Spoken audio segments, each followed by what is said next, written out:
유다의 요시야 왕의 아들 여호야김 넷째 해에 네리야의 아들 바룩이 에레미야가 불러준 대로 이 모든 말을 책에 기록하니라. 그때 선지자 에레미야가 그에게 말하여 이르되 바룩아, 이스라엘 하나님 여호와께서 내게 이같이 말씀하셨느니라.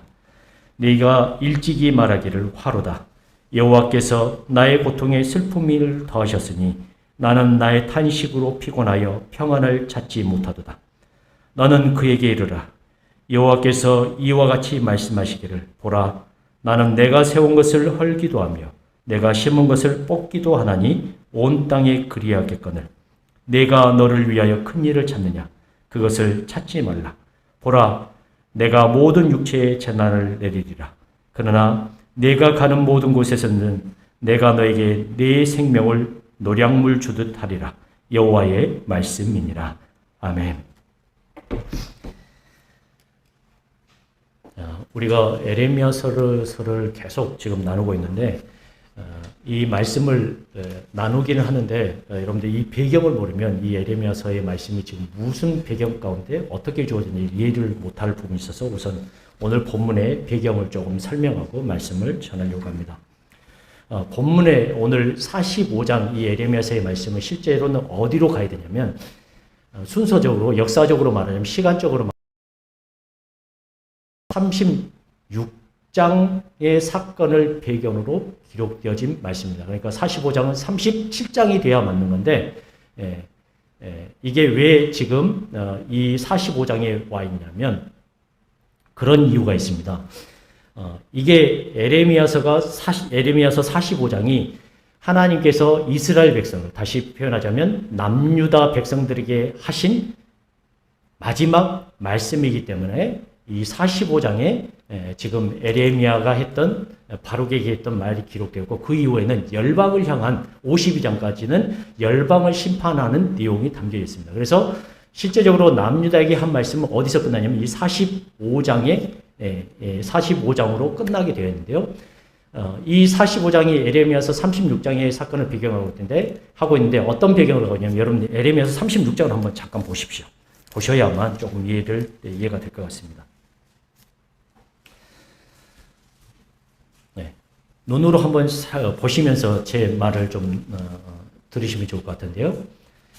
에레미야서 36장은 어떤 배경을 가지고 있냐면 에레미야가 지금 갇혀있는 상황인데 에레미야를 대신해서 바룩이 두루마리에 기록한 말씀을 지금 재난을 맞아서 바벨론이 지금 여호야김 왕 시대 때에 바벨론이 공격해 들어왔거든요. 그러니까 그 재난 앞에서 전 국민, 남유다에 있던 전 국민이 성전 앞에 모여서 금식을 하려고 지금 준비하고 있는 상황입니다. 그때 하나님의 말씀이 에레미야에게 있어 에레미야가 지금 갇혀있는 상황에서 하나님의 말씀을 전하지 못하니까 부탁을 했어요. 에레미야가 하나님의 말씀이 내게 임했는데 바룩에게 너는 내 지금 하나님의 말씀을 두루마리에 기록해가지고 그 두루마리를 가지고 누구 앞에서 낭독을 해라? 금식하려고 모여있는 전 국민 앞에 가서 낭독을 해라 라고 부탁을 했어요. 그래서 바룩이 두루마리를 가지고 가서 남유다의 사람들 앞에서 낭독을 하기 시작합니다. 하지만 여러분 에레미야서 처음부터 끝까지 남유다에게 좋은 말을 선포한 적이 있었습니까? 없었습니까? 없었죠. 맨날 했던 게 회개해라. 너희들 악에서 제발 돌이켜라. 그렇지 않으면 어떻게 한다? 망한다. 그 말씀을 바룩이 지금 전 국민 앞에서 했던 거예요. 하지만 두루마리의 내용으로 해서 고관들이 어떻게 하면 야 바룩아 너 지금 하나님 말씀 선포하긴 했는데 너 지금 이렇게 돌아다니면 어떻게 된다? 죽을지도 모르니까 숨어 있어라. 우리가 이 두루마리의 내용을 문제가 된 두루마리 내용을 여호야김 왕에게 가져가니까 그 왕이 어떻게 반응하는지를 한번 보겠다 해가지고 이 두루마리를 여호야김 왕에게 가져갑니다. 그런데 여호야김 왕이 이 두루마리에 있는 내용을 보고 어떻게 했냐면 도저히 받아들일 수가 없어서 두루마리를 어떻게 합니까? 불에 태워버립니다. 그리고 어떤 명령이 떨어지냐면 이 말씀을 선포한 에레미야와 바룩을 어떻게 하라? 체포하라는 명령이 떨어지고 난 후에 숨어서 지금 바룩이 이 여호야김 왕을 숨어서 피해서 지금 숨어 있는데 지금 그 숨어 있는 상황 가운데 하나님의 말씀이 바룩에게 임한 것을 지금 에레미야가 전달하고 있는 내용이라는 거죠. 오늘 말씀이 그렇다는 겁니다. 여러분, 실은 바룩이 이런 일이 자신에게 일어나리라고 생각하지 못했습니다. 바룩은 자신의 인생이 이렇게 흘러가리라고 상상하지 못했을 것입니다. 바룩은 자신의 인생이 탄탄대로의 삶을 살 것이라고 예상을 했다는 거죠. 여러분, 지금 어떤 상황이냐면 하나님의 말씀을 정해냈는데 어떻게 된 겁니까? 왕의 체포를 받아야 될 상황에 됐다는 거예요. 여러분, 왕에게 체포당하면 어떻게 될까요? 죽을지도 모르는 상황에 들어간다는 거죠. 오늘 본문은 바룩이 자신에게 벌어진 이런 일들로 인해서 어떤 감정을 느낄 수 있는지를 알 수 있다는 거죠. 도대체 의도하지 않았던 내 인생이 왜 이렇게 흘러가게 됐는가? 왜 내 인생이 이렇게 바뀌게 되었는지 그런 상황에 처한 사람들의 마음을 볼 수 있다는 거죠. 오늘 본문이. 또 그리고 그런 인생의 길을 걸어가는 사람에 대해서 하나님은 어떤 조언을 하고 계신지 오늘 본문에서 확인할 수 있을 것 같습니다. 여러분, 바룩은 어떤 사람인가? 바룩의 뜻이 있습니다. 바룩은 어떤 사람이면 축복받은 사람이라는 뜻입니다. 그렇다면 바룩은 그의 이름의 뜻처럼 축복받은 사람이었는가를 우리가 한번 생각해 볼 수 있잖아요. 진짜 바룩이 축복받은 사람이었는가? 에레미야의 서기관이었던 바룩은 하나님께로부터 에레미야에게 임한 하나님의 메시지를 기록하는 역할을 했던 사람입니다. 바룩에겐 하나님의 일을 한다는 자부심이 있었습니다. 하지만 당시의 상황은 바벨론에 의해서 어려움을 남유다가 당하고 있는 상황이었습니다. 이런 긴박한 상황 가운데서 남유다의 왕과 백성들은 금식을 선포하고 같이 모여서 기도하기를 원했습니다. 또한 시적절하게 에레미야에게 하나님의 말씀이 임했습니다. 금식을 선포하고 모이던 사람들에게 하나님의 말씀을 전달해라. 바룩은 에레미야를 대신해서 하나님의 말씀을 전 국민 앞에서 낭독합니다. 자신들의 재난을 피하기 위해서 전 국민은 금식을 앞두고 하나님의 말씀을 기대했습니다. 바룩은 자신이 기록한 하나님의 말씀을 낭독하면서 이 하나님의 말씀을 전하면 전 국민이 어떻게 될 것이라고 생각하고 말씀을 전했을까요? 여러분, 제가 말씀을 잘 전하는 사람은 아니지만 말씀을 준비하면서 이렇게 말씀을 전할 때 주일날 나온 우리 성도들에게 제가 말씀을 할 때 어떤 반응을 기대하겠습니까? 그래서 성도들이 끄덕여주고, 그렇죠, 목사님 말씀이 좋습니다. 우리가 목사님 말씀대로 그 하나님 말씀을 따라 회개하겠습니다. 우리가 잘 살아보겠습니다. 이렇게 하면 얼마나 좋을까요? 그렇지 않겠습니까? 제가 말씀을 딱 전했는데 성도들이 나와서 우리 목사님 말씀 최고다 이렇게 박수 쳐주기를 원할까요? 원하지 않을까요? 원하죠. 바룩이 지금 하나님의 말씀을 받아가지고 금식하려고 와 있던 이 어려움을 지금 벗어나려고 와 있는 전 국민에게 말씀을 선포합니다. 성전 앞에서. 그러면 바룩이 어떤 기대를, 어떤 반응을 바룩이 원했을까요?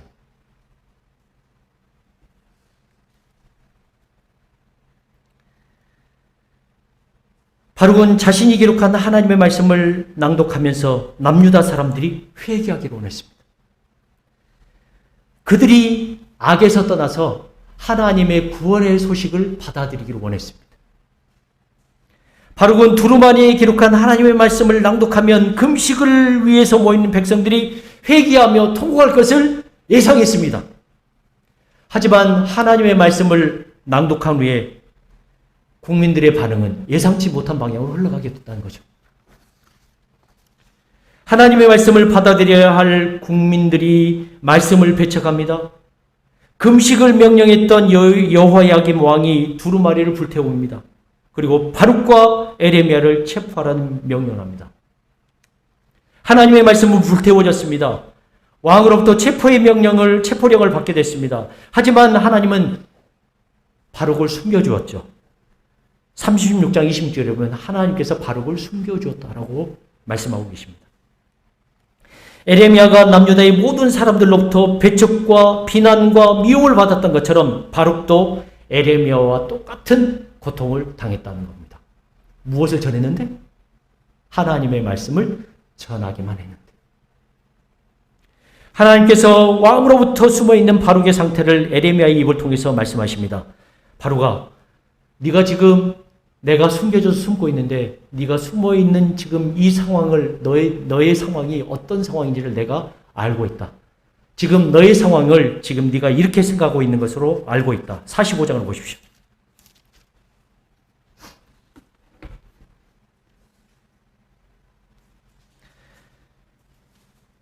3절 다 같이 한번 읽으실까요? 45장 3절 시작. 내가 일찍이 말하기를 화로다 여호와께서 나의 고통에 슬픔을 더하셨으니 나는 나의 탄식으로 피곤하여 평안을 찾지 못하도다.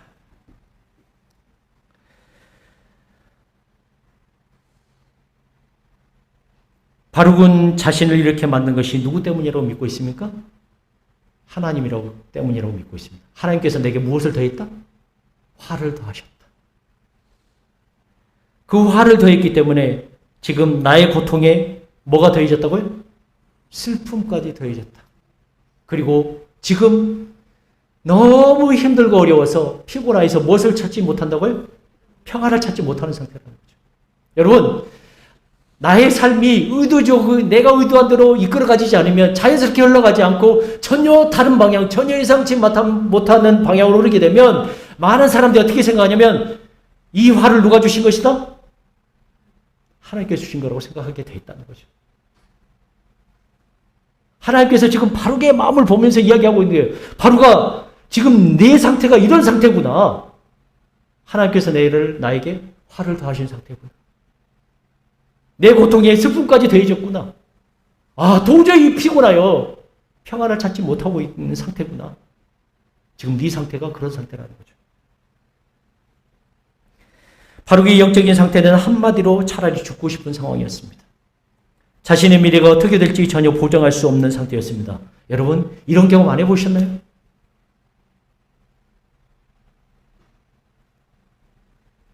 바룩은 태생으로 보자면 이런 대접을 받을 만한 인물이 아니었습니다. 바룩의 조부인 마세야라는 사람이 있습니다. 그 마세야라는 사람은 요시야 왕 당시에 예루살렘 성읍을 관장하던 왕의 고관이었습니다. 할아버지가. 바룩의 동생인 스라야는 왕의 수석 보좌관이었습니다. 하지만 자신은 에레미야의 서기관으로서 에레미야가 받았던 모든 배척과 비난을 몸소 받고 있는 사람이 되어 있었습니다. 바룩 가문의 배경이라면 이렇게 살지 않아도 되는 형편이었다는 거죠. 바룩은 이런 상황에서 갈등을 겪을 수밖에 없는 상황이었습니다. 하나님의 일을 한다는 것이 그에게 축복이 아니라 무엇으로 다가왔죠? 고난으로 다가왔기 때문입니다. 하나님의 일을 하는 것이 그에게 축복으로 다가와야 하지만 저주로 다가왔기 때문입니다. 이래저래 바룩에겐 호락호락한 삶이 주어지지 않았습니다. 에레미야의 서기관을 하고 있었으니까 부담감도 있었을 것입니다. 축복의 삶과는 거리가 먼 삶이 그의 인생을 지배하고 있었습니다. 삶의 방향이 갑자기 180도 다른 삶으로 바뀌어 버렸습니다. 대접을 받고 살아야 할 자신의 삶이 이제 왕의 체포를 받아야 되는 삶으로, 도망자의 삶으로 바뀌었다는 거죠. 이런 말도 안 되는 상황이 자신을 지배할 때 사람들은 거기에서 벗어나려고 더 큰 일을 기대하는 현상이 있습니다. 바로 또 그랬습니다. 여러분, 그렇죠? 힘들고 어려울 때 이것을 뛰어넘어야 될 텐데 뭘 해야 되지? 어떤 걸 해야 되지? 이렇게 고민하시잖아요. 그렇죠? 저도 지금 그렇습니다. 그렇다면 바룩이 꿈꿨던 큰 일이란 무엇일까요? 두 가지로 생각해 볼 수 있는데 바룩은 두 가지 일을 생각했을 거라고 예상을 할 수 있는데 첫 번째는 뭐냐면 개인적인 욕망이 있었던 것 같아요. 야, 내가 지금 이런 인생을 살 사람이 아닌데 왕의 체포 명령을 받아야 되니 이게 도망치는 삶을 살게 되다니 야, 이런 삶이 아니라 좀 더 좋은 자리에 오르고자 하는 그런 욕심이 있었던 것 같습니다. 빨리 이 자리를 벗어나서 다른 일을 해보고 싶었던 것을 예상할 수 있습니다. 두 번째는 망해가는 남유다에 대한 소망을 잃지 않고 다른 방법과 일을 도모해서 남유다가 하나님의 메시지를 듣고 회개하도록 돕는 것을 예상할 수 있을 것 같습니다. 그러나 둘 중에 바룩이 원했던 큰 일은 무엇이었는가를 한번 영어 번역을 보면 바룩이 생각했던 좋은 일, 큰 일은 무엇이었냐면 바로 이 어려운 상황을 벗어나서 자신에게 더 좋은 일, 더 좋은 자리에 올라가서 무엇인가를 해보고 싶은 그런 개인적인 욕망이 있었던 것 같습니다. 그러나 에레미야의 입을 통해서 전해지는 하나님의 말씀은 바룩의 기대를 무너뜨리는 것이었습니다. 한번 보실까요? 바룩의 입에 임한 하나님의 말씀은 다음과 같았습니다. 5절을 읽어보실까요? 5절 다 같이 읽겠습니다. 5절 시작. 내가 너를 위하여 큰 일을 찾느냐? 그것을 찾지 말라. 보라, 내가 모든 육체에 재난을 내리리라. 그러나 내가 가는 모든 곳에서는 내가 너에게 네 생명을 노량물 주듯 하리라. 여호와의 말씀이니라. 임금의 왕의 손을 피해서 숨어서 지금 바룩은 새로운 일을 도모하고 있는데, 큰 일을 기대하고 있는데 하나님은 바룩에게 이런 말을 합니다. 내 자신을 위하여 큰 일을 찾지 말라. 영어 번역에서 이렇게 표현했어요. Seek great things for yourself. 내 자신을 위해서 큰 일을 찾지 말라라고 표현하고 있거든요. 다시 말하면 바룩이 국민을 위한 일이 아니라 무슨 일이다? 자기가 이 상황에서 벗어나서 어떻게 하면 벗어날까를 계획하면서 더 큰 일을 기대를 했다는 거죠. 그러나 하나님은 그런 일을 하라 하지 말라, 찾지 말라라고 표현하고 있는 겁니다. 여러분이 이런 메시지를 받아들이면 어떻게 하겠습니까? 지금 큰 일을 찾지 말라는 무슨 말입니까? 지금 도망자의 신세, 그것에 대해서 어떻게 하라? 만족하라는 말이잖아요. 여러분, 이런 하나님의 말씀 받아들일 수 있겠습니까? 두 번째는 이런 말씀을 하십니다. 내 자신을 위해 큰 일을 찾지 말고, 두 번째는 그러함에도 불구하고 내가 어디를 가서든지 내가 너와 함께 하실 것이고 내 생명을 반드시 보존해 주겠다라고 말씀해 주고 계십니다. 우리나라 성경에서는 조금 그렇긴 하지만 내가 어느 곳에 가든지 내가 너를 어떻게 할 것이다? 너의 삶과 함께하며 너를 구원해 줄 것이다 라고 말해 주는 거죠. 네 자신을 위해서 큰 일을 찾고 있다면 그것을 찾지 말라.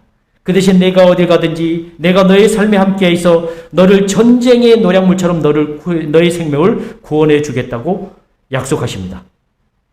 당시의 상황은 남유다에게 전쟁이 언제 일어날지 모르는 때입니다. 전쟁은 모든 사람들의 기대를 무너뜨리는 것입니다. 무엇을 소망한다고 소망이 이루어질 수 없는 재난의 시간입니다. 그 재난의 시간에 가장 큰 애는 어떤 은혜일까요? 여러분, 전쟁이 일어나면 그 어느 누구도 어떤 일에 대한 소망과 기대를 할 수 없는 상황입니다. 이 전쟁의 상황 가운데 가장 큰 은혜는 여러분, 자신의 생명을 보존받는 것입니다.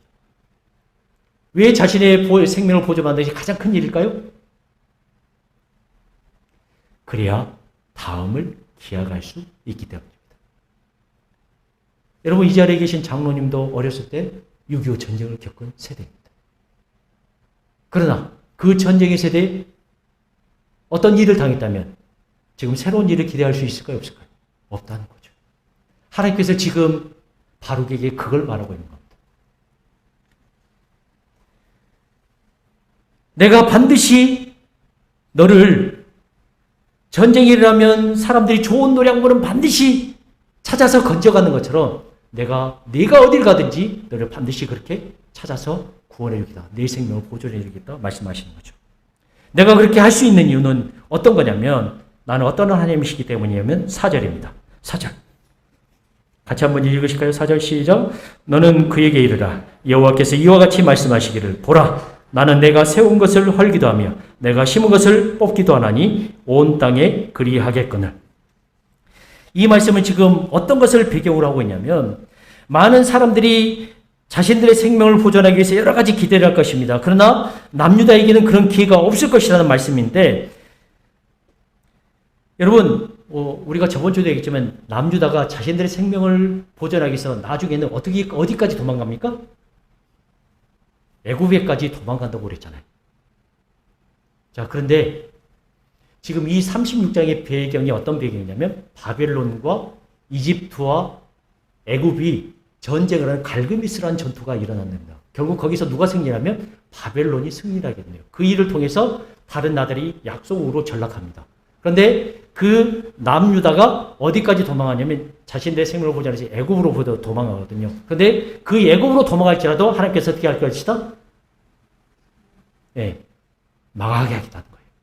그러나 그 망하는 상황 중에서도 누구만은 너를 망하지 않게 할 거다? 너만은 망하지 않게 해줄 거라고 지금 약속을 해주고 있는 거죠. 바룩에게 했던 메시지가 에레미야가 생전에 마지막으로 기록했던 말씀입니다. 바룩에게 임한 하나님의 말씀이 남유다에게 에레미야가 했던 마지막 메시지입니다. 이 말은 바룩에게 했던 메시지가 바룩 개인뿐만 아니라 전쟁으로 인해 포로가 될 남유다 사람들을 위한 메시지라는 것을 확인할 수 있습니다. 이 메시지를 통해서 우리가 알 수 있는 것이 무엇일까요?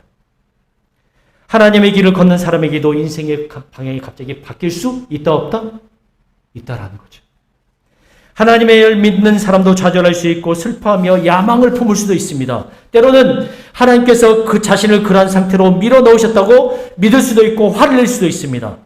하나님을 믿기에 복된 삶이라고 생각했는데 남들의 미움을 받을 수도 있습니다.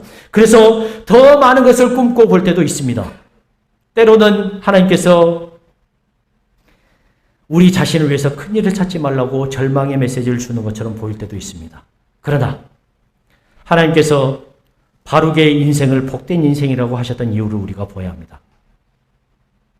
하나님께서 도망하고 있는 쫓겨가는 이 바룩을 복된 인생으로 말씀하신 이유는 첫 번째, 하나님께서 어디를 가든지 그와 동행하실 것이기 때문입니다.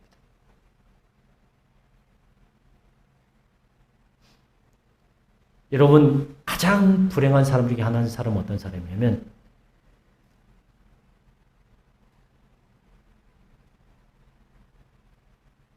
내가 무엇을 하든지 나를 응원해 주는 친구 하나 없는 사람이 많은 사람들이 가장 불행한 사람 중에 하나라고 말을 하고 있습니다.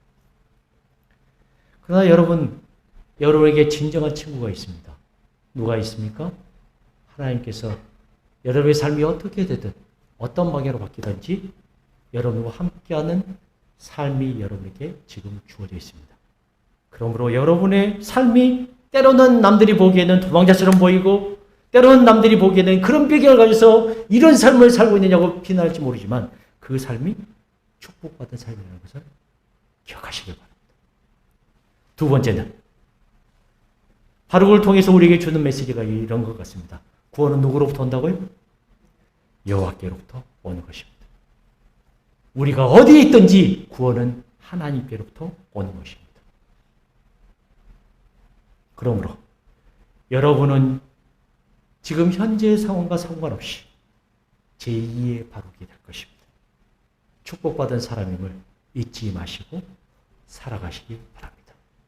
하나님께서 바룩에게 기대했던 것은 아마 하박국 선지자에게 기대했던 이 말씀과 동일할 것 같습니다.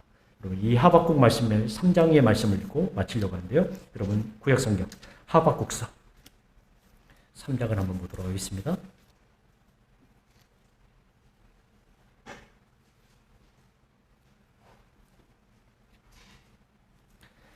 하박국서 3장의 말씀도 이 여호야김 시대 때 주어진 말씀으로 알고 있는데, 하박국이 자신의 상황 가운데서 일어나는 표현할 수 없는 이 전쟁의 상황이 그에게 닥칠지라도 그가 어떤 고백을 하고 있는지 우리가 볼 필요가 있을 것 같습니다. 하박국서 3장 16절부터 19절까지의 말씀인데요. 제가 가진 성경으로 구약성경 1306페이지에 있습니다. 하박국서 3장 16절부터 19절까지의 말씀. 다 같이 한번 읽으실까요? 시작. 내가 들었으므로 내 창자가 흔들렸고 그 목소리로 말미암아 내 입술이 떨렸도다. 무리가 우리를 칠러 오러오는 환난 날을 내가 기다림으로 썩이는 것이 내 뼈에 들어왔으며 내 몸은 내 처소에서 떨리는도다. 비록 무화과나무가 무성하지 못하며 포도나무에 열매가 없으며 감람나무에 소출이 없으며 밭에 먹을 것이 없으며 우리의 양이 없으며 외양간에 소가 없을지라도 나는 여호와로 말미암아 즐거하며 나의 구원의 하나님으로 말미암아 기뻐하리로다. 주 여호와는 나의 힘이시라. 나의 발을 사슴과 같게 하사 나를 나의 높은 곳으로 다니게 하시리로다. 아멘. 여러분, 하박국 선지자도 똑같은 상황이었습니다. 그의 창자가 흔들렸고 그의 입술이 떨렸습니다. 왜냐하면 전쟁이 그를 덮칠 것을 예상했고 전쟁이 그를 덮쳤기 때문입니다. 그래서 환난 날을 내가 기다림으로 썩는 것이 내 뼈에 들어왔으며 내 몸은 초소에서 떨렸습니다. 여러분, 전쟁이 일어나면 무화과 나무가 무성하지 못할 것입니다. 포도나무 열매가 없을 것입니다. 감람나무에 소출이 없을 것입니다. 밭에 먹을 것이 없으며 양도 없고 소가 없을 것입니다. 그럼에도 불구하고 구원은 누구로부터 오는 것을 말하고 있냐면 여호와로부터 오는 것이기에 하박국 선지자는 그 구원의 하나님을 믿고 그 길을 걸어가겠다고, 감사함으로 걸어가겠다고 고백하는 것입니다. 여러분, 이 감사가 쉬운 감사일까요? 절대 쉽지 않죠. 전쟁에 있는 사람이 어떻게 감사할 수 있겠습니까? 내 삶이 의도치 않게 이렇게 흘러가는데 어떻게 감사할 수 있겠습니까? 그러나 하나님께서 말씀하십니다. 내가 너와 함께 하겠다. 너와 동행하겠다. 너의 인생은 제2의 바르게 인생이 될 것이다. 걱정하지 말고 이 길을 걸어가라고 우리를 응원하고 계십니다. 여러분, 숨어게 있지 마시고 하나님을 믿고 그 길을 순전하게 걸어가서 이 어려움과 힘든 때 우리의 삶이 의도치 않은 방향으로 흘러가고 있는 이 때에도 구원은 하나님께로부터 온다는 그 사실을 믿고 이 길을 걸어가는, 이 길을 반드시 이겨내는 주의 사랑하는 성도님들 되시 주님의 이름으로 간절히 축원합니다. 아멘.